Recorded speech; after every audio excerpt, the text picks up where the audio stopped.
Hey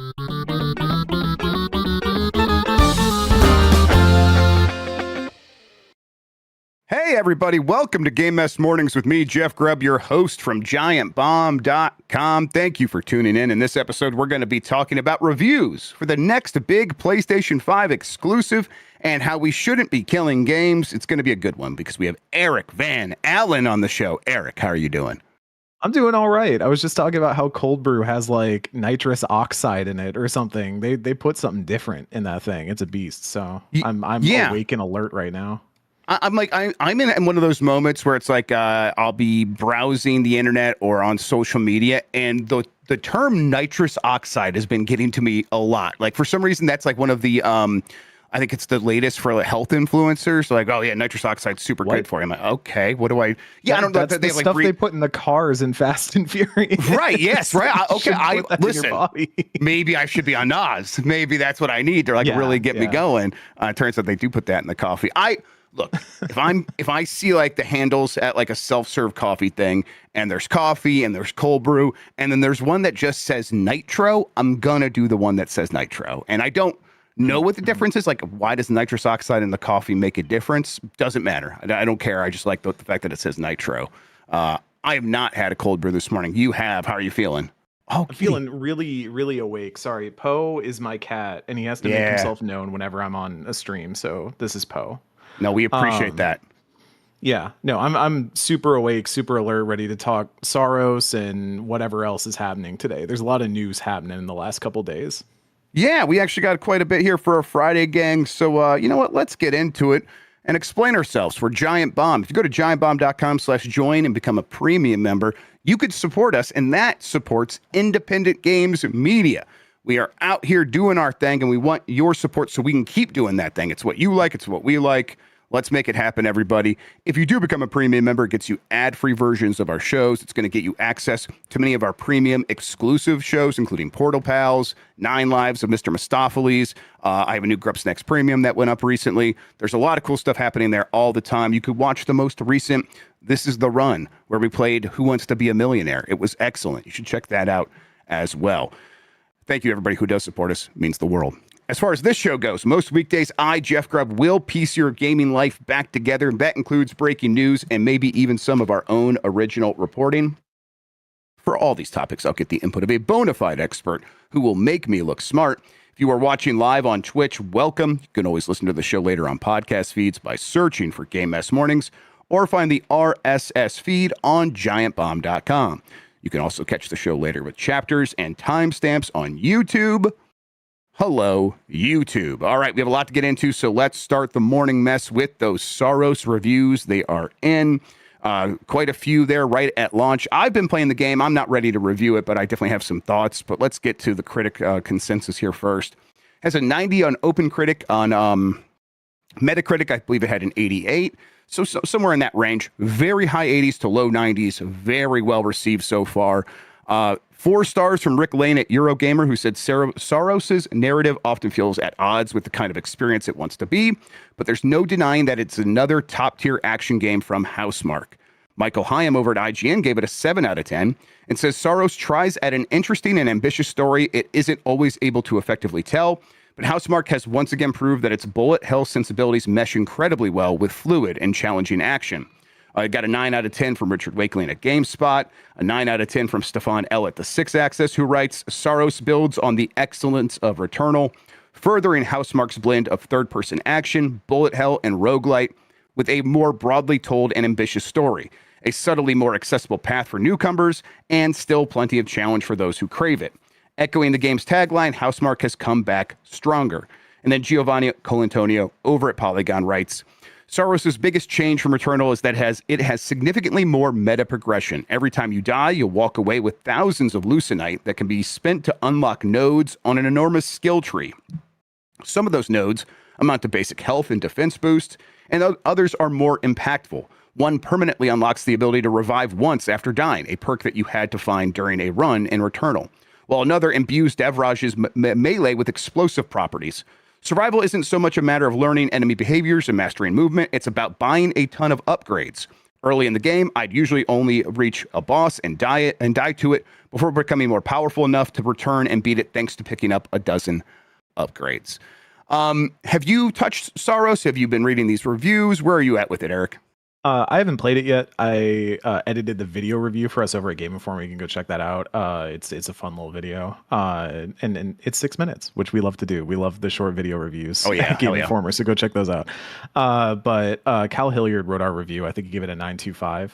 And the takeaway I had after talking to him, editing his video review and all that, is kind of something I've been feeling broadly in the roguelike space, which is there's been a lot of like getting back to smoothing out a lot of stuff. I think especially because Returnal had a lot of things that people maybe who don't play a lot of roguelikes, or even if they do play a lot of roguelikes, they didn't like specific things about Returnal. And so Saros, to my understanding, kind of smooths those things out. And so if you like that friction, you might be a little disappointed. But if you were taken aback by the 40-minute runs and stuff like that, and like the heavy roguish nature of Returnal, then Saros might be doing a little bit more for you, because it sounds a little bit more like a third-person shooter that has some rogue mechanics, but you will have a lot more permanent progression and building up and picking up speed across the length of your play. So that's what's kind of interesting me, is I think it's symptomatic of a larger sentiment among these games, and especially because this is a game that's trying to appeal to a broader swath of players than I think maybe something like a Binding of Isaac naturally would. Absolutely. Yeah. I mean, you're echoing exactly how I feel. I mean, you said it's a broader like movement here. Yeah. Hades 2 had the same progression, right? From Hades 1 to Hades 2, they're like, let's make it more, let's make it bigger, but let's also think of all the ways we can make this the friendliest roguelite ever. And I would say this is the second friendliest roguelite ever made after Hades 2. It very much just wants to make sure that you feel like you are always moving forward, even when you go back to the beginning. I will say, like, when I was like forming my early thoughts, because I do still plan to write a review for this, everybody. As I'm forming my early thoughts, I'm like, I think I might open up with be like, how can anyone think that reviews are objective? You bring so much to these games. People are going to have such wildly different opinions on this game. And then I open up the reviews today, and it's 9, 9, 9, 9, 9. It was almost universally 9s. Like, I did include a couple of the 7s here. Sure. Go look at the vast majority of reviews. It's right there, right around 9. People just like this game. I say that I'm enjoying it. The more I play it, the more I'm enjoying it, for sure. But I was certainly feeling that, is this what I want from a roguelite? I don't think so. I want something to be a little bit rougher. I want to feel like it is about me learning the game. And I am certainly leaning toward the Spelunky side of the spectrum these days, where it's like, hey, I want the progression to feel like it is about I am getting educated in the way that someone put this world together. And this game is very much like, here are the numbers for your health, here's the numbers for the power, the damage you do, and here's the number for how much money you're making per run.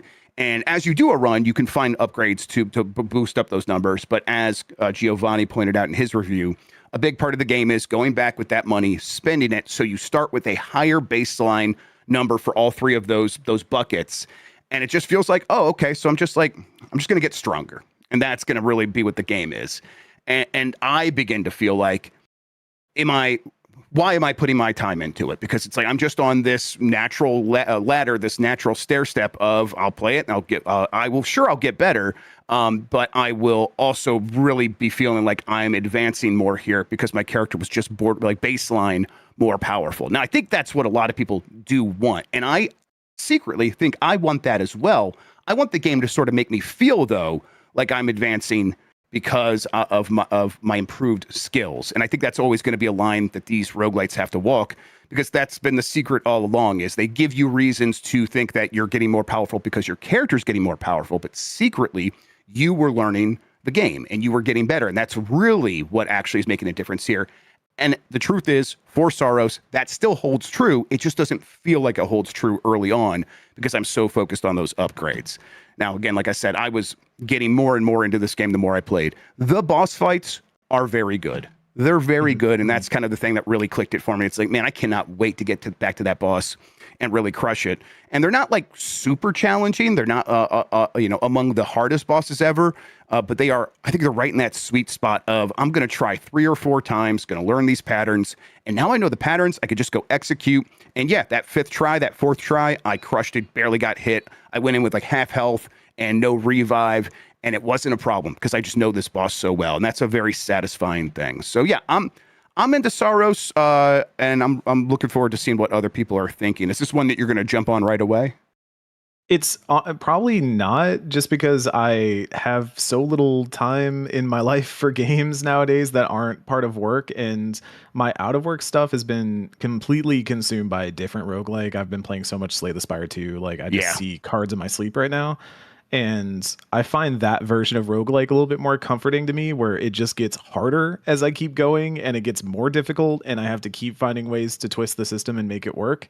yeah, And weirdly enough, like that works better for me than something that I like. That Saros seems like it's built for people to see the end, especially in a it is. story driven thing.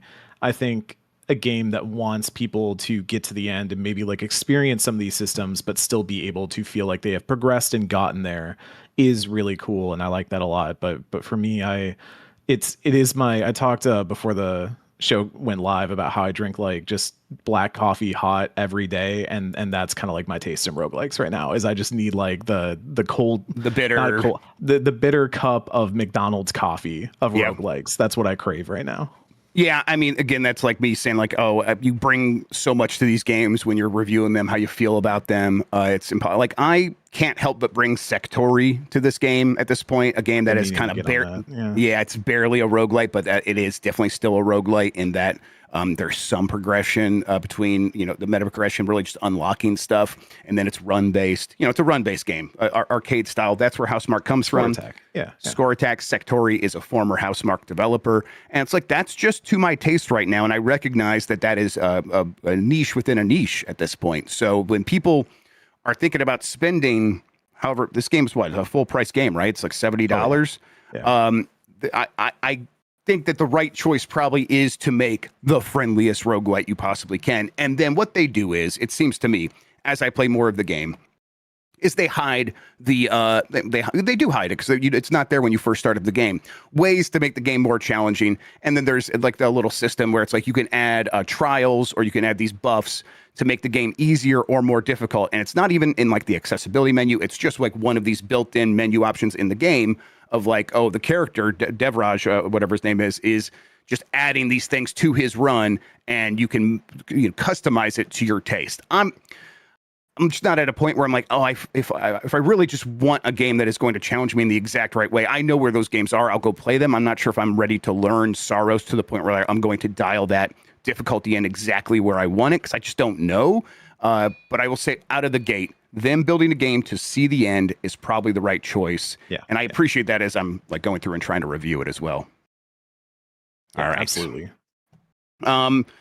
This is like, one of the big games from PlayStation this year. What else did they have? Wolverine, right? Between this and Wolverine, what other games do they have? Yeah, I'm trying to think through the PlayStation slate right now, and it's kind of slim. Yeah, It's kind of. it's I mean, where it's slim been. everywhere. So Yes. it's yeah. I imagine we'll probably hear some more stuff this summer. And there's always kind of the back half of the year slated up. Marathon. People are so right. They're shouting Yes. Marathon into the. I mean, that's them. Yeah. That's one of their releases at this point. Obviously, it's everywhere, but yeah, Marathon, and then Tokon, Marvel Tokon. Oh, that's that is the other published one. under them, right? Yes, Yeah. they are publishing that game. It's it's PlayStation. Is it PC at launch, chat? I think it is, but I believe it is. Yeah. yeah, that hardly matters for because it's Tokon's a fighting gonna be game. Sick. Yes, I continue to look forward to it. I hope it hits really hard.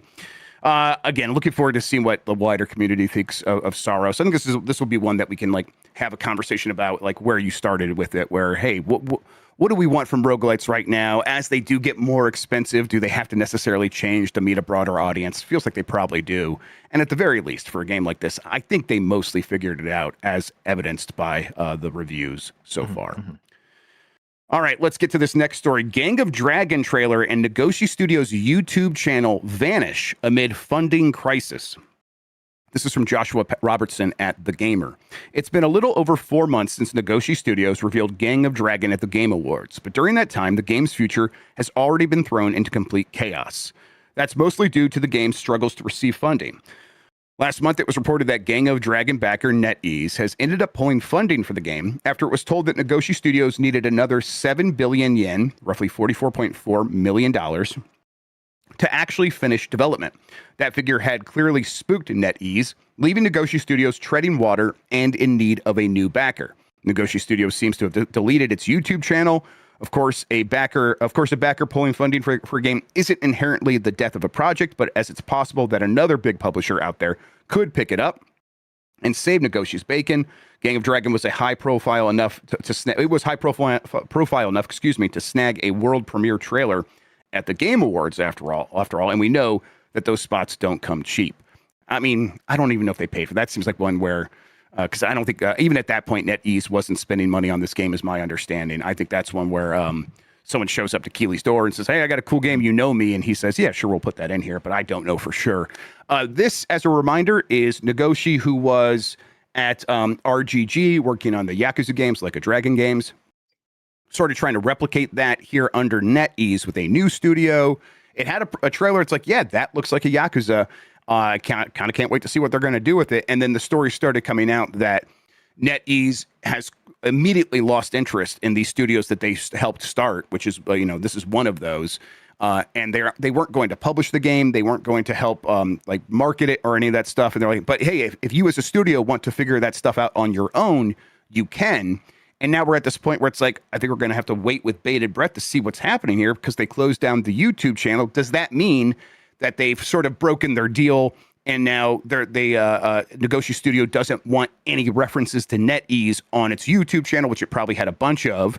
Or is that just the mark of, oh, this game actually is crashing and burning and we're never going to see it? What do you think, Eric? So there was an update to this. I want to put in real quick that Red Valentine Please. over at Kotaku now, which is weird to say. That's weird.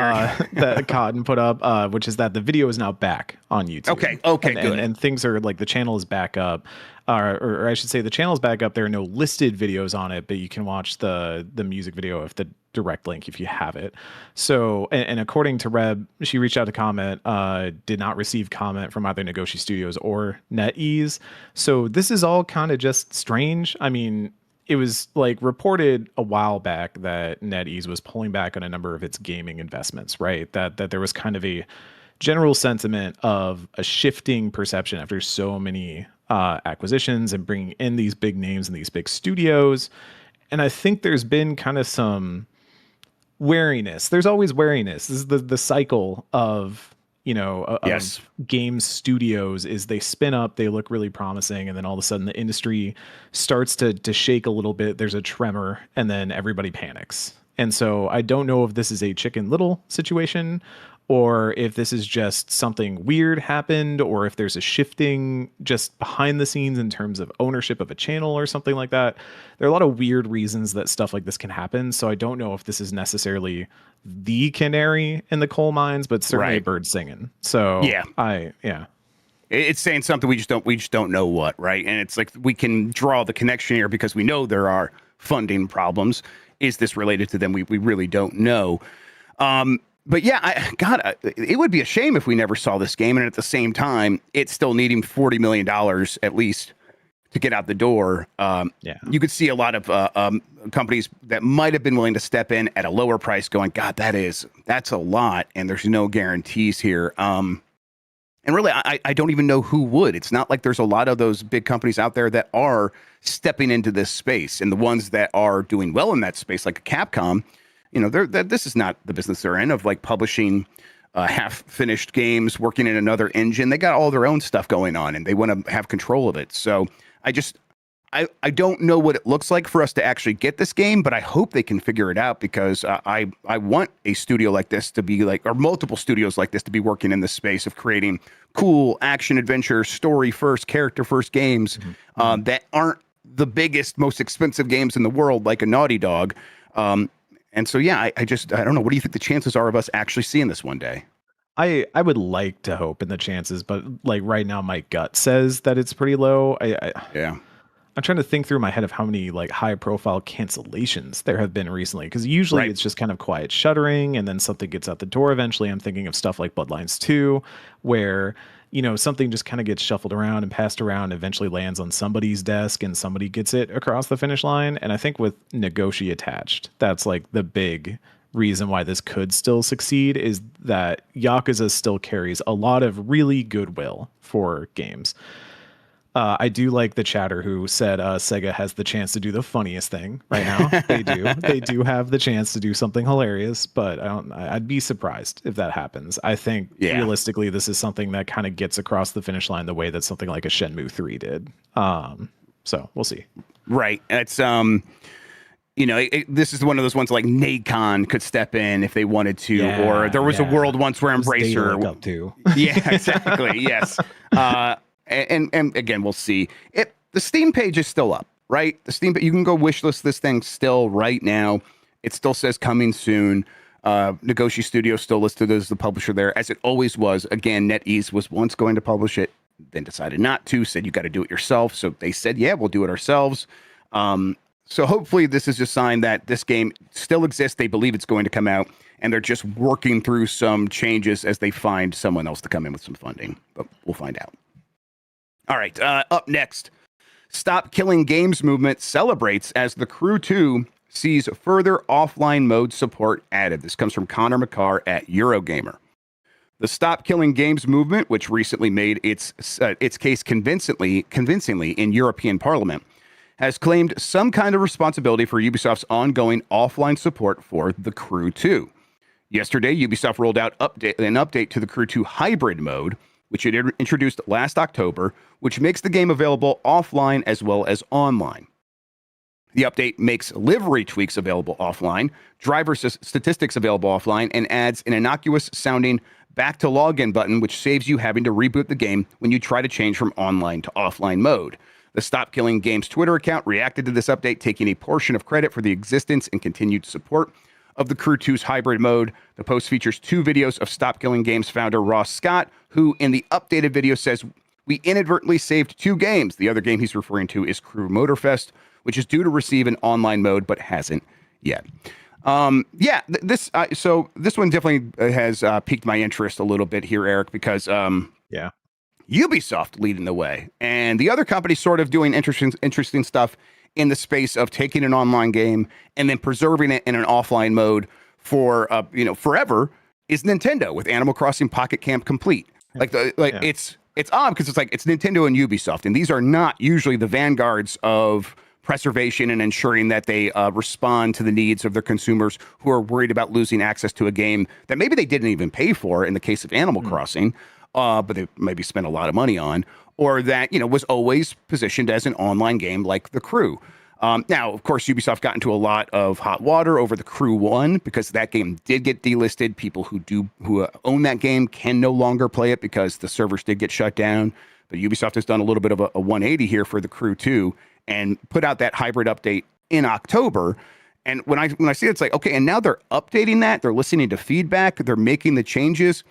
This is the case being borne out that we're never saying that you got to keep the servers up forever, right? That is not the argument. The argument has always been people have bought these games. Find some way to make sure that they are as playable as possible when those servers do go offline. And now Ubisoft's not only doing that with like a one-time PR update back in October, they're listening to feedback and they're just filling in the gaps here and there on a couple things they missed the first time around and making it a little bit better. And again, that doesn't seem like much, and it's all people are really asking, and it is good PR, goodwill so far. So what do you make of this? Because I would say if Nintendo and Ubisoft can do this, what excuse does any other big company have? Because they are so conservative and so backwoods in a lot of ways.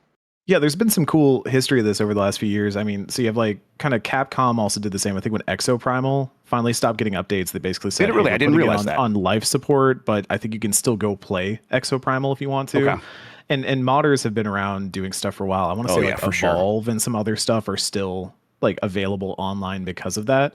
And then you have the weird Square Enix takes a mobile game and then repackages it into a single player game, like with Octopath Traveler 0 and stuff like that. And I do think all of these stories are kind of in conversation with each other, because I think there is Agreed. the PR side, which is that, yeah, it looks bad if you're taking things down from like a consumer perspective and saying you can't play this thing anymore. What was the Platinum game that came out with Babylon's Oh Fall? God, That Babylon's I think Fall. you Yeah, can't boot that anymore. Anthem is now completely offline. Like that always just looks bad for people who still want to go back to it, even if it's a small sum of people. But also there is like a sense of this being somewhat good for business, that if you can just keep it online running somewhere and people are still engaging with it, then maybe you're still getting something out of that, even if the end result is just goodwill. But as somebody who grew up playing online games, like before I ever had consoles, I had a PC in my house, and I played Quake servers and Medal of Honor Allied Assault servers and StarCraft and stuff like that. And so the idea of these games always being available and online, I could boot up Allied Assault on my PC right now and go find a server and go play it. And that is what I would hope for a lot of games. But even regardless of that, having just access to the thing that you have paid for is like a big deal. So I'm happy that there's some wins happening in this arena. yeah. There's definitely been like some recent examples, and I'm struggling to remember specific examples of, but games that had server-based matchmaking as they were going into the end of life, adding that peer-to-peer matchmaking that runs on its own. A lot of indie games just have that out of the box, and they're like, hey, these big games could use the same thing. And again, it's like that's always been the argument here for, especially for the official capital SKG Stop Killing Games movement, which is almost a political movement. They're just saying, hey, we know for a fact that there are ways to do this because, as you pointed out, there's a lot of modders who make these things work. All we're asking for is these companies to think about that, maybe from the beginning, but at the very least, once they are shutting a game down in terms of its online functionality, we know it's not as easy as flipping a switch, but we do know there's some stuff you can do to make it as playable as possible. And once again, yes, over and over again, we're seeing, yeah, it is possible. And these companies kind of can't keep arguing that it's some great expense, because it's just not. And we know it. A big one for me was a little known game called Fuser that came out years ago. That was Harmonix's stab at basically turning drop mix into a full game. And when that came down, it was a huge disappointment. And the modders have completely just revitalized it in and of itself. And I still love playing Fuser. I play it like pretty often these days, and it might be like in the higher play like hour count of my stuff now. And that is purely from support and community and people wanting to keep a cool thing alive. So yeah. Nikki Grayson will do some Fuser Fridays every once in a while. We love those for sure. Yeah, I mean, all those music games get that eventually, right? I have that for DDR on my other computer here, where it's like I got the version of DDR that just brings in all the music from all the games and lets you plug in a USB thing and just play it on the computer. It's fantastic. And it's like, yeah, eventually once these games, especially the ones that were made for arcades like DDR, and it's like, yeah, there were home versions, but I want that experience, and I just want it to work in perpetuity. And the community usually figures it out, but these companies also need to step in. Like Animal Crossing Pocket Camp would have been a weird one, right? Had they, it's like, how do you sort of mod that, make it easily accessible for the person that wants to do it? And Nintendo doing the work themselves and selling it, it's like, yeah, that sets a precedent that other companies could be following. Of course, Nintendo has an advantage there because they are a game as a product company first, as opposed to a game as a service company. But so they have a lot of experience making that sort of thing, so they probably knew what to do here. But still, it's like, yeah, other companies could figure it out. All right, let's go ahead and take a break. There's plenty of headlines to get into after this. If you want to skip out on these messages, you could do so. giantbomb.com/join, become a premium member, ad-free versions of the show on the website. We will be right back.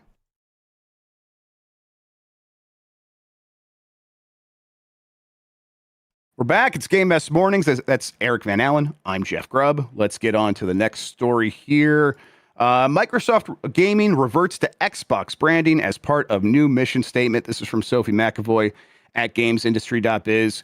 Microsoft Gaming, that's what it was called for a little bit there, is now reverting back to Xbox under its new leadership. It has announced as part of a sweeping new mission statement shared with staff. The company adopted the Microsoft Gaming brand in January 2022. God, it was that long ago now. Following its acquisition of Activision Blizzard. In a memo to employees published on the Xbox Wire, CEO Ashish Sharma and CCO Matt Booty said, Microsoft Gaming describes our structure, but it does not describe our ambition. Sharma and Booty stated that Xbox's new North Star will be daily active players and prioritizing improvements in hardware, content, experiences, and services. The console remains central to Xbox's future plans and will be built to be affordable, personal, and open. The model that got us here won't be the one that takes us forward, wrote Sharma and Booty. The executives added, along the way, we will reevaluate our approach to exclusivity windowing and AI and share more as we learn and decide. It's like you could have just not said AI right there. Like, yeah. Okay.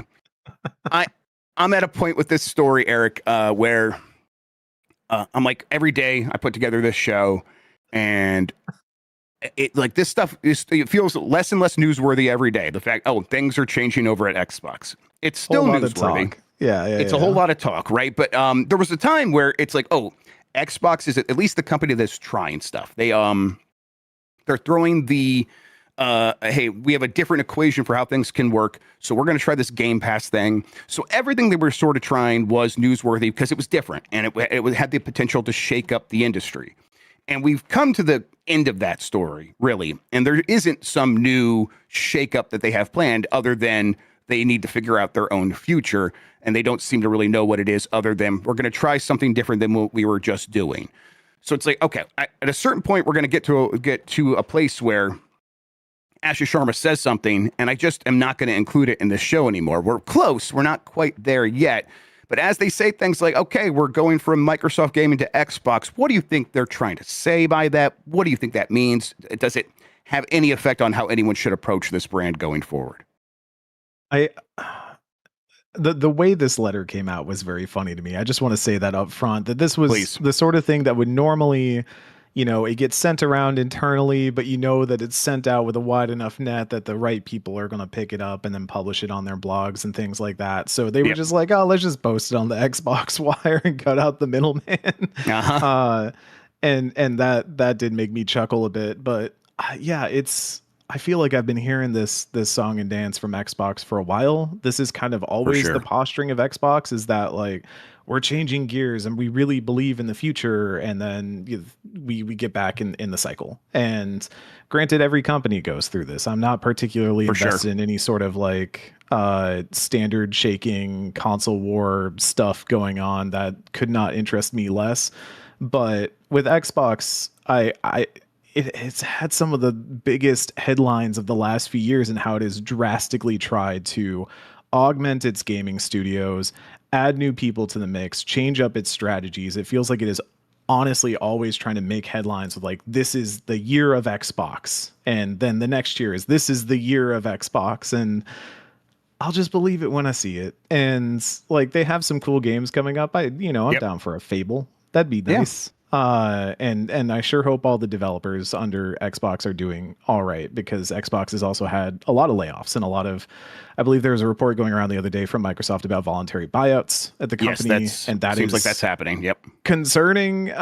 So this is always, the sugar pill comes before the bitter pill, and we'll see where any of this goes. But yeah, this is just a lot of trying to tone set heading into the summer, and that's all I read it as.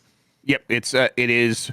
There are a bunch of dip switches that you can flip. Hey, we're Microsoft Gaming. No, we're back to Xbox, and it's like it could always flip back to some other form of Microsoft Gaming in the future, as leaderships just try to put the new leadership tries to put their stamps on things, of course. And these ones they don't feel like they amount to really anything. This is just branding. No one was really calling Xbox Microsoft Gaming in the first place. That never really mattered.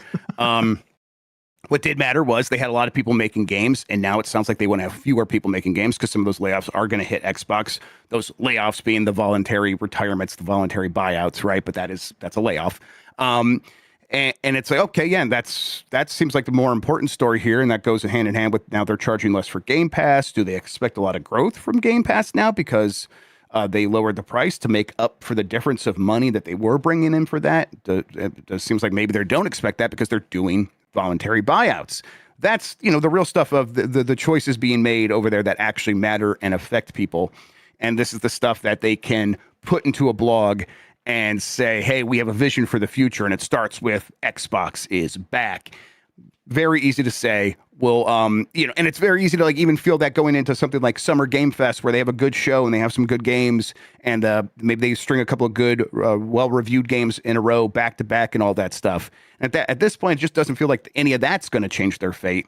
It's going to have to be long, sustained excitement for a brand that just has failed to excite people over and over again, at least to the point of it could stand next to a PS5 in a long-term way. They are kind of playing the hits a little bit. Halo 1 Yes. remake is a whole thing, and like Gears is eventually going to happen, and there's like a lot of like big things that they can theoretically do, right? So Yep. I mean, and they do seem like they are fully committed to this next Xbox. Built to be affordable, personal, and open. That sounds like, that sounds good in some ways, and open is definitely one of the things they've made a big point of hey, it's going to be basically a PC, and you can put whatever you want on there, whatever store you want on there. It's open. Do what you want with it. Okay. The affordable thing is like, what does that look like? Is this going to be a PC? Is it going to be an Xbox first with some PC features that are opened up through the kernel or something? We really don't know. We're gonna have to see for ourselves. But they seem committed to another Xbox. I really want to see what that actually ends up looking like, because I think that was really what led us to this moment of new leadership. Is that team was going in a direction of everything's an Xbox, and this is going to be one of those things. This next Xbox, who cares? And now the point of conversation is, this is a PC, and this is the Xbox, and everyone should care. And I don't know what else has actually changed. Yeah. I think Xbox kind of drifting into this PC realm makes the most sense in that regard, and them trying to just, if you can't necessarily beat Sony's PlayStation and PC strategy, then just try and co-opt a bit of it yourself, and kind of sideways position yourself there, because then. What if an Xbox that can play PC games then also played PlayStation games, and then you kind of have the best of everything, and they just move in that way? You could see that, but yeah, I think with a lot of the hardware shortages and other things going on right now, a lot of hardware questions are up in the air at the moment too. So we'll see how it all lands. Next story here: Invincible Versus will come with a story mode from the team behind the animated series. From Alex Hopley at Game Reactor, coming fresh off the heels of the show's highly celebrated fourth season, Invincible Versus, which is the latest cover story on Game Informer. I got my issue, everybody. Look at that. Look at that. It's beautiful. It's beautiful. Incredible art. Invincible Versus is going to give us a new story in the Invincible universe, and even if it won't exactly let us play through the episodes of the show as we might have liked, we'll be getting something brand new from the team behind the show. So it's that team, the creative team that worked on the show, writing a story for this game. Fighting games always sort of struggle with how do they present as a single player experience. I think this is novel enough to be like, oh, okay, that makes sense for Invincible, which is I'm a huge fan of the comics. I really like that book a whole bunch. I think the show is pretty good. So I'm ready to get in there and see this. At this point, it's like my adult Dragon Ball series. So if they have a cool new story to tell with a new enemy, I will show up for that for sure. Viltrumites or Saiyans, yes, I see that. 1,000,000%. Yes, issue. It's 1,000,000% just that story for sure, and in a good way. So you got a pretty good look at Invincible Versus. How are you feeling about it? I'm feeling pretty good. It's a really interesting game that I think I'm going to need to see. Like there's kind of two questions when it comes to that. Will the normies like it, and will the FGC like it? And those answers don't always link up, because I think the easiest comparison point to draw is that Mortal Kombat is like one of the best selling fighting game series of all times. But you look at the player counts at Evo for Mortal Kombat, and they've been declining steadily year over year. And so with Invincible Versus, I do think it's got some really cool ideas about how you take mechanics of a Killer Instinct and then put them in a 3v3 fighter and do some tag stuff in there. And I remember feeling a bit overwhelmed at first when we got to go hands-on with it, but it quickly became like a little bit, I wouldn't say second nature, but it started to flow and make sense. And I really like what they did with the Viltrumites in this game. I was worried going in that it would have kind of that Fire Emblem mirror character issue of like, a bunch of characters who all do the same thing, but they found really cool ways to take these Viltrumites and how they fight in the show and in the comics, and say what are these like defining features that we can turn them into, and kind of pull some fighting game archetypes out of that. And I think that worked really, really well. He did Mike Willett in our rapid fire interview. Go check that out. It's fun. Was like cagey on how canonical this story is, but also certain characters being present in the game will kind of give you an idea of where this is taking place in the timeline. But story mode was one thing that they were kind of holding back on a fair bit, I think, just because they didn't want details to get out, especially for a fighting game story. Like even Mortal Kombat, which has a pretty robust story mode, is still maybe like a 6-hour affair at the end of the day. And so there's only so much you can tell without, tipping the bean can too far. And so I think it looks interesting. I'm definitely going to be following this one, especially to see what its long-term prospects are. Because we were talking before the show came up about kind of an era of fighting games that were your like kind of B-tier fighting games, but like the weird kind of spin-offs and weirdo games, your Bloody Roars and things like that. And Invincible Versus, for some reason, gives me that energy where it's like a team of fighting game fans are trying to make like kind of a mid-budget fighting game that can like really speak to the people who like fighting games and also like this property and want to see something a little bit cool, a little bit different, a little bit novel in the space. And so it's really interesting to me for that. Yeah, and if there's a time where that kind of fighting game, that tier of fighting game can come back, it's now. Fighting games are having a renaissance, and that community is very, very strong, and they are always looking for a particular kind of thing. And yeah, someone in chat was saying, hey, there's no new Marvel versus Capcom, so they're kind of hoping this can fill in that gap a little bit. That's always the hope for sure, but it's going to be a little bit different than that, but it's different in its own way. And I hope it can find its footing, because I do want to see more weird, out of left field fighting games pop up. And this will be a sort of a case study for that in a lot of ways. Exactly. Yeah. Ways Assassin's Creed Black Flag Resynced differs from Ubisoft's original pirate adventure. This comes from Jordan Ramey at GameSpot. Kind of read a quick thing here about what is new in this version of Black Flag. Titled Resync, it is described by Ubisoft as a faithful remake rather than applying the new RPG stuff from the recent Assassin's Creed back into this game. That's not happening. It's not happening. They're saying they're avoiding the ability-focused combat and romance options found in newer titles like Odyssey or Valhalla. While the core story of Edward Kenway remains intact, the game has been completely rebuilt in the Ubisoft Anvil engine, resulting in significant visual changes, particularly more detailed but cleaner character models and brighter, more detailed city environments.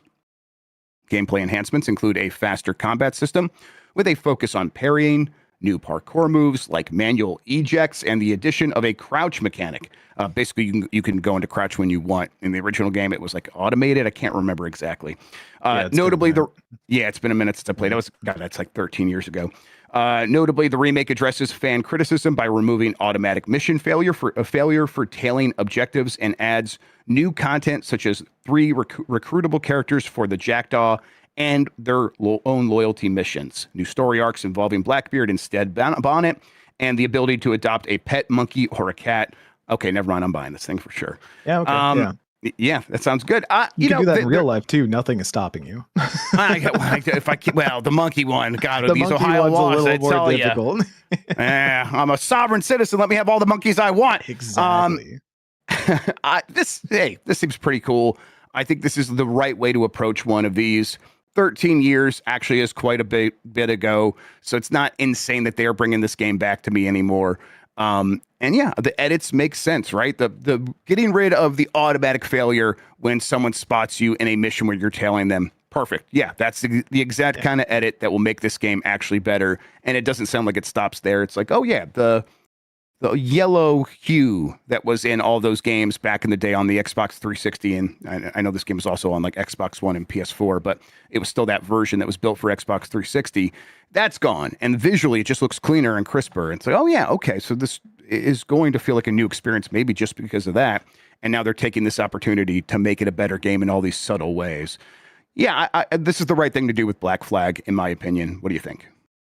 Assassin's Creed is a series that if you ask me, are you an Assassin's Creed fan? I'll say, I'm not sure, but I have played almost every single one of them. And Yeah. Black Flag is in my top 5, possibly top 3 of all of those games that I've played. Yeah, So I'm same. definitely interested. I don't know that I would say it's an Assassin's Creed game. I would say it's a really good pirate action game. Yep. And it does that super well. But I am interested in this. I think the big thing they're not talking about is some of the modern worlds. Did they say anything about the real world stuff? Because I like that a lot. I think that I was a really cool aspect of that am I, game. Chad, am I making this up? It was one of the reports that they were taking that stuff out of this version of the game. Am I making that up? I might be It's so making that up. over. It's so Yeah. over. They cut out all the Abstergo stuff, says Marino. Yeah, so it's over. Oh no. Oh God. Come on. Yeah, that was such a great like pace breaker in that game, or not breaker in like a bad way, but like it just broke up the game in fun where it's like, man, I'm just inside what is clearly Ubisoft, and we're getting some dirt on how this place works. like that to me was one of the hallmarks of Assassin's Creed was you got this really Eric, fun I think we video lost game. you. Jan, Oh. have you lost me as well, or am I still here? You're still Am I here. here? Have I been disconnected? No, I hear you, Okay. Hello. Hi. Jeff Grubb. Hey, I'm back. I can hear you guys. Okay. You can hear us? Okay. You never Yes. left for us. Oh yes, I kind of assumed that might have been the case. You've Once always I been couldn't there hear for Jan. me. I've I say always this. been here for you Yeah, guys. Okay, yeah. sorry. Yeah, Eric, you just froze for me, and I guess people were able to hear it. So just kind of give me a brief Yeah. recap of what you were saying. Yeah, Assassin's Creed, the alternate not alternate history, but like real world stuff, the Abstergo stuff was always a hallmark of that series for me because it was the like creeping tension behind all of it. There's the great part, I think, in AC1 where you use the vision in the real world for the first time, and Right. some cool stuff. And then in AC2, you're picking up all the scattered fragments of a TikTok short of people parkouring through super evil future and stuff like that. It's so fun, and it adds this layer of you are invested in the story, but then you're also like, there's something else going on here. Something and I else feel going like on. yeah, it's like it's a much like a 10%, like a 1% version of Inscription, right? Of like Yes. there's something Yes. happening here that I want to like pull at, even though I think like I'm not supposed to be. I think this is like dangerous in a way that's kind of exciting and fun. And the games have started to take that out in a lot of ways, in ways that I have not enjoyed. And so I love Black Flag. I think it's a really fun campaign, but I think yanking that out does kind of lose some of the heart and soul of what makes Assassin's Yeah. Creed different from a lot of games that have now just started to copy Assassin's Creed. And that is my concern here, is that like this is maybe the big thing for Ubisoft in general, is that so many games saw their success in their peak, in their highest era, and said, we're going to do stuff like that. And now as they kind of smooth that stuff out, there's not a lot to differentiate themselves from what everyone else is doing. And some of the Abstergo weirder stuff can be that thing that makes Assassin's Creed still feel a little bit different and keep like a tonal through line through the whole series. Because otherwise, like, I'm just playing a historical action RPG, and that's fun, and those can be fun, but there's a lot of those. Yeah, and it's like I begin to think about it, and it's like, why would they take it? And it's like, the reason it was there in the first place, it always served a mechanism. It was always there to do the thing you're talking about. It's a framing device, yeah. A framing device, and to be that enticing little treat that might be waiting for me at the end.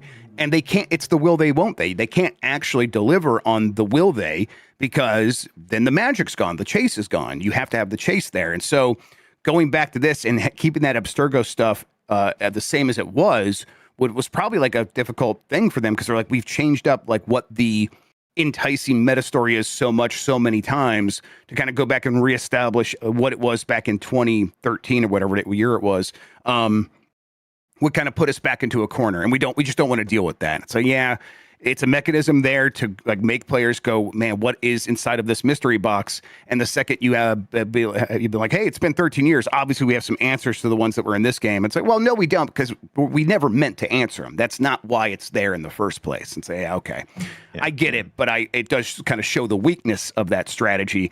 And it feels like maybe you should start thinking about delivering on these things, so you could start up a new mystery so people can have some conclusion. Because I do think people get burnt out on that side of Assassin's Creed, of they just keep drawing it on, or they change the game, and or they change the story so much that it's like the stuff that I cared about once, they don't care about anymore. But I do agree that is still core to Assassin's Creed, and they should find ways to keep that stuff in there as much as they can. Mm-hmm. All right, last couple of stories here. BioWare project director explains why we've not seen a proper Mass Effect 4 tease yet. This is from Alex Hopley at Game Reactor, but this is, let's see here. What does he say? This is Michael Gamble, I believe is his name, the project director. He tweeted, or was Blue Sky, just busy working, not a lot of time for tease. And yeah, this goes back to what I always tell people. That stuff doesn't have zero cost associated with it. Building an asset of any kind, even if you're outsourcing to a third-party company that is going to make a pre-rendered video, that stuff takes a lot of time away from the core development team. Months of work goes into that stuff. And a lot of times these companies just decide that's not worth it. They're not going to like do that and disrupt game development. So that seems to be where Mass Effect 4 still is. When do you think we actually do hear about this? Mass Effect 5, the Andromeda erasure is getting a little crazy. You're right. I'm on your side on this. Yes, the headline says Mass Effect 4. You're right. This is Mass Effect 5 we're talking about here. I'm out here fighting the good fight. Kenneth Shepard would be very unhappy with me if I wasn't. No, I mean, I get why directors sometimes do this when they tweet things and they're saying it publicly, which makes it like available to news people to use for headlines. But then they're like, why are people treating this like such? Because you posted online. That's what you do when you step into a directorial role and then start posting online. But what I will say is that for this, the surprise should also not be a shock because BioWare, like where it is right now, like Dragon Age: The Veilguard came out, had just the hugest dust up around its launch and had the longest development in recent games memory, and a very troubled development that was often reported on at that. So all eyes are going to be on Mass Effect. Like that's just natural. And I think being a BioWare fan, as I've been for a while, if you want to listen to Normandy FM over on your podcatcher of choice, you get used to just kind of subsisting on crumbs for a very long time. I mean, in the time since we made Normandy FM, there have only been so many BioWare games that have come out, and we've podcasted through most of them. And this is the long waiting game, and Mass Effect 5 is probably still a ways off. It is. I have no real hope for it coming out in any fashion anytime soon. But when you start teasing it, when you start posting things, a lot of people are going to start to get antsy. They're going to be like, where is it? You showed us a cutscene, you showed us a trailer, you showed us promo art. Are we ever going to see this thing? And I think people forget how close like the reveal of Veilguard was to the actual launch of Veilguard, or at the time it was even called Dreadwolf because they changed the name. I like the original name, but it is going to be one of those things that it's just going to carry on for a long time, and everyone's going to have to live on crumbs because I don't know what else you do. BioWare is kind of between a rock and a hard place. It has to deliver in a way that makes people feel like BioWare is back, but it also has to deliver with some of the highest expectations around. And yeah, I don't know. This is what it's going to be like for the next 2-3 years. I imagine is just more of this, just little crumbs, little pieces. People asking, "Hey, where's this game?" It'll be ready when it's ready. That's the best answer. Yeah, and BioWare fans are truly passionate. Just this, I mean, for Mass Effect, I remember, when I was getting started in my like reporting on rumors era, I had a bunch of stories where it's like, hey, yeah, I got some leaks. Here's some stuff. Here's what's going on with Battlefield and all that stuff. And it never got much notice. It got some, but not much. And then started talking about Mass Effect Legendary Edition. And that's when people are like, oh, what the hell is this? And then I started getting a lot of attention. I'm like, oh, I did not realize how crazy the BioWare fan base is about these games still to that day, to this day. And now I know better. And I imagine being in that position of Mr. Gamble here, of having to be the director on this project and knowing the thirst for information about this thing, as well as the anxiety that surrounds its potential fate and whether or not it ever even comes out. Like, I'm sure he wants to just show people everything. Yeah, we're doing good work. We're excited about it. You should believe in it. And at the same time, you can't say a damn word about it because anything you do say, you'll be held to it. And so he's just got to be like, we are working on it. And that's all we can say. And you're right, that's going to have to be the answer for multiple years. Because, yeah, as you pointed out, Dragon Age did not come out that long ago. Most of the team at BioWare was working on that game with probably just a handful of people continuing to build out ideas for what Mass Effect 5 was going to be. We'll we'll see. I mean, when do you like put a timeline on it, Eric? I really don't know, but I would be guessing as well. When do you think we see this thing next? Shot in the dark, like when we see it, not when it comes out. When we see it, let's do a little bit of both. I think we see it like a trailer for it, and when I say trailer, I mean like a 30-second teaser at the Game Awards or something like that. Not this Game Awards, but next Game Awards, and I think it'll target 28 or 29. Like that's my guess. But yes, and then it comes out in like 2030. Yeah, exactly. Yeah. It is a big undertaking that it is going to take a while, especially for what is left of BioWare after the exodus of so many employees and the shiftings at Electronic Arts, like writ large and all that. Like there's been a lot of changes under those umbrellas, and I think that means it's going to take a while for any of this to see the light of day. So yeah, I think that sounds about right to me as well. I like Mass Effect a whole bunch, and I hope this one delivers. I would really like that, but we're gonna have to wait and see, because it's just it's one of those where Electronic Arts' interest in keeping this game going could change at any moment. We really don't know what to expect from from that side of the equation. Yeah. All right. Last story. Clair Obscur Expedition 33 sales top 8 million copies. This is from Sal Romano at Gamatsu. Total sales for the turn-based RPG Clair Obscur Expedition 33 have surpassed 8 million units. That's according to publisher Kepler Interactive and developer Sandfall Interactive. They announced that on the game's first anniversary, which is today. In addition to that, the game is also getting a free minor update on all platforms that includes a new anniversary haircut for each playable character. So there you go. To access the new haircuts, players must purchase them from gestural merchants in the game world. But you can do that now. 8 million copies in a year ain't nothing to sneeze at. This is the kind of thing where big publishers do see this, and they start thinking, how can we get in on that action? And I don't know what the answer to that is, other than, hey, this was a really well-made game that knew what it was going for. Can you do more of that? And there's a handful of publishers that can do that, and there's a lot that are just like lost in the woods, like an EA, right? Yeah, there's a kind of double-edged sword with this, where it's like, oh, cool, more publishers might pay attention to single-player RPG games, and then, oh no, more publishers might have Expedition 33 expectations. Same with Baldur's Gate 3, exactly. where that takes off, and suddenly people are like, make a Baldur's Gate, and it's like, I don't think you understand what that means. Like, Larian took a lot of games to get to Baldur's Gate 3, and Clair Obscur was the first game from Sandfall, but it certainly wasn't a lot of people on that team's first game. And I think it takes time to get there.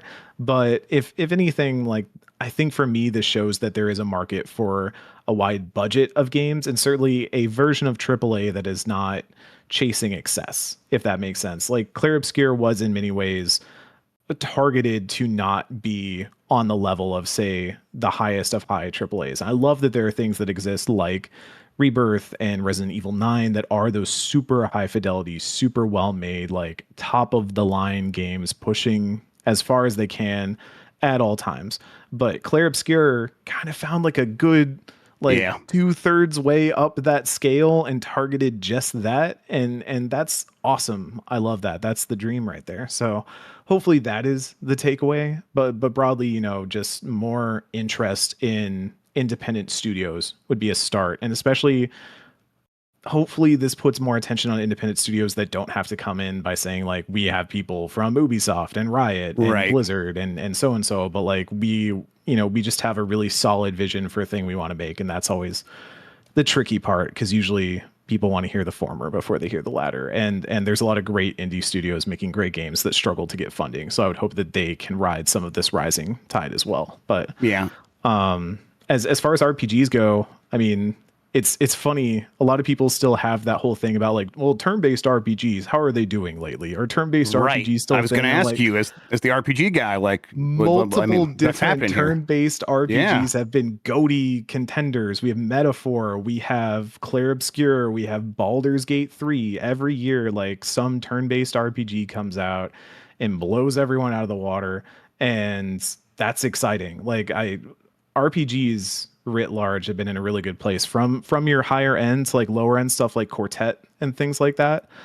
it's been a really good time in the RPG space, and it's never been a better time to be playing RPGs. I'm always saying this. Yeah, I mean, you're also right. Yeah, it's the kind of thing where when I think about this a little bit too much, I'm like, people choose turn-based in the real world all the time. Like you could go play a sport where it's live action, or you could Baseball's play a turn-based. card game. Yeah, baseball is turn-based. Or you go play a card game. And a lot of people are like, I will play a card game. Millions of people play poker. Millions of people play all kinds of games where it's your turn to play your hand. This is something that we're very, very familiar with. It's not some scary concept. And the fact that these publishers, especially the ones that made their money with turn-based games, suddenly talking themselves or working themselves into a shoot on this was always like, what? You just don't seem to believe in yourself. Now, of course, it's more complicated than that. And you want to try different things. And one of the different things, if you are making a turn-based Final Fantasy for years and years, and then obviously that transformed into a bunch of different hybrid versions of their combat system, of course,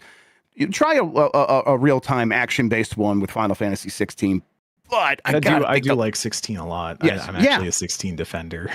And it's like I thought the combat was a lot of fun. Yeah, exactly. And it worked for that game. But I do think that Final Fantasy would be in a stronger place if they sort of just grabbed the reins and just said, no, Final Fantasy is for the Final Fantasy sickos, and we're going to be more Final Fantasy than we've ever been before, and then have other ways of expressing those other gameplay types. But yeah, I think the next Final Fantasy game is going to be turn-based. What do you think? I would love for that to be the case, honestly, because I think they might have found accidentally the happy medium of saying, well, FF7, the remake trilogy, is kind of our Kingdom Hearts adjacent action hybrid that works and kind of captures that. And also, eventually, Kingdom Hearts 4 has to come out, right? Like, they can't just not. Yes, that will actually come out. Yeah, I think it would be funny if they never did that. But and then say, like, yeah, maybe not even just a Final Fantasy 17, but, you know, they put a Final Fantasy out there. This is like, hey, we're going to do a turn-based thing and kind of see how it goes at the scale of maybe a Clair Obscur. That'd be kind of exciting. I will tell you, if you're somebody who's been like, I want classic Final Fantasy back, I want turn-based back, Octopath Traveler 2 is currently available on several different platforms, and it will be the time of your life. You will have a wonderful time with Octopath Traveler 2. But yeah, I would like to see them kind of get back to that. I don't know that I exactly have high hopes for it, but that's only because I have no idea what you do with a Final Fantasy 17. I don't want to be the person in the room that has to decide that. That's a shitty job. Pretty challenging. Yeah, I agree. Yeah, I do not envy the person that has to navigate that, because I do still think that they believe, and they said it with the last one, like one of the key factors of a Final Fantasy game is it just is more expensive than any other game. It's okay, cool. Yeah. Doing that, you do get at a lot of like risk averse positions where it's like, okay, it's very expensive. It has to appeal to as many people as possible, and that becomes the guiding principle. And I think, if anything, these recent RPGs, the metaphors, the Clair Obscurs, have proven, no, get into your bullshit. That's where the magic happens. But Final Fantasy can regain that magic. I'm sure it can, but we'll see. All right, we need to wrap the show up. We're going to get to the Bomb 12 here in a second, everybody. Just hold your horses for that. Let's do the poll question from yesterday. Are you more excited about Yoshi and the Mysterious Book now after the previews? Yes. Well, that was 30% of the respondents. Then 31% said no, and 39% said, I'm not reading all that. They didn't check out the previews at all. So 30% kind of swayed by the previews. I certainly was one of those. Did you see how this game plays, Eric? Yeah, I did not preview it myself, but I heard from several people who did preview it, including good friend of the show, Jesse Vitelli here, who told me all about Hank and the goodness of Hank. It's such a weird one. I feel like Nintendo is doing so much weird, fun stuff right now, and it's in such a weird place because the Switch 2 launch slate has been its own thing that you could do an entire podcast episode about. But I think this looks delightful. I think it looks enjoyable. I think it looks fun. If anything, the launch of the Switch 2 has been very wacky and very strange from Nintendo. A lot of, Tomodachi Life and things like that you would not normally expect to take off have been kind of the defining games for the console. Agreed. And so if Yoshi's Mysterious Book comes out and everybody loves just naming Shy Guys Hank, then more power to him. I'm down for that. Me too. It definitely is like a weird angle for this kind of platformer, and I mean that with parentheses positive. Like, yeah, go ahead and try that. That seems cool to me. All right, no new poll question because, as I said, we're going to do the Bomb 12 here in a second. So let's see here. Let's wrap up our show by saying, hey, what's happening on Giant Bomb? There's a bunch of stuff that's going to pop off early in the week next week as we're able to post stuff about more stuff about Saros. We'll have some other videos for some hardware that's coming up. There's some cool things happening on the website, everybody. So make sure you're ready to go on Monday. For today, we have UPF. We're going to play some Kiln, maybe a couple other things. I think Sean has Dead as Disco, which I still don't know much about. He says there's like some creative aspects in there that we're going to show off next to the creative stuff in Kiln. So yeah, we'll hang out. It'll be a UPF. It'll be unprofessional. I can't wait to see you all there. All right, with all that out of the way, let's go ahead and ask you, Eric, where can people find you on the internet? What do you have going on and all that good stuff?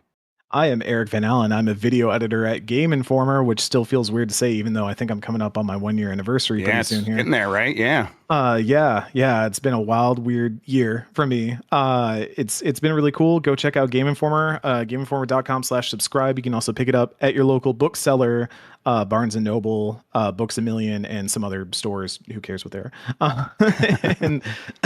And if you want to go check that out in other places, if you want to go abroad and find out and tell us where they are, please tell us, because I mean, I found one in the Amsterdam airport the other week and that was pretty cool. Oh, cool. So that was pretty exciting. Also shout outs for Axe of the Blood God, an independent RPG podcast. We're recording tomorrow, publishing Monday. It'll be an episode of just me and Austin Walker talking about Realis, his new tabletop RPG hell yeah. Fantastic system. It'll be really fun. We have a lot of coverage coming out of FF14 FanFest on the way as well, so keep an eye out for that. And Normandy FM, a game club podcast. We are currently playing through Dragon Age The Veilguard, but we have seasons going through everything from a bunch of BioWare games like Mass Effect and Dragon Age to random other games that we've done like Cyberpunk, Final Fantasy X, The Last of Us, just whatever games spark our fancy. I made Ken play all of Nier and Nier Automata because he didn't want to, but I love those games. So I cashed in my punch card. Was it the original Nier or Nier Replicant? It was Nier Replicant. Okay. It was the one act of mercy, and I didn't make him play Drakengard either. That would have been your good friend. The true torture. Yeah. Absolutely. He doesn't realize how much worse it could have been. It could have been a lot worse, Ken. Fantastic stuff. All right, excellent. People should go check all that stuff out. With all that out of the way, though, it's time, everybody. Let's wrap up the week with the Bomb 12. These are the 12 games that really matter to people who are really playing video games. Shout outs to Jan for helping me get this ready because I forgot to do it before the show. But we got it ready for you now, everybody. Check it out. Number 12, Windrose. Number 11, Crimson Desert. Number 10 is Replaced. Then we have Hades 2. Then number 8 is Slay the Spire 2. Number 7 is Pokemon Champions. Number 6 is Dark Souls 2. Number 5 is Tomodachi Life Living the Dream. Then number 4, I got to order here. Number 3, is Vampire Crawlers. Number 2 is Marathon. And number 1 is Pragmata. Yeah. Did you say number 6 was Dark Souls 2? Yeah, listen, sometimes the community will do things, and we don't stop them here. It's like Total Request Live. If that's what people are playing... We talking base? No Scholar of the First Sin? We're just going... No, well, we got right the true sickos. We got the true weirdos out there. That's what I'm talking about. I posted this late, so that always makes it a little bit more likely for one of the weird ones to slip in. So, hey, if you guys want to try to get one of your weird games on next week's chart, you should try that. Just go to giantbomb.com. If you scroll down, you can see this week's list. And on the left-hand side there, it says vote here. It'll take you to a form where you can add your game for consideration for the next week's Bomb 12. We'll do that then.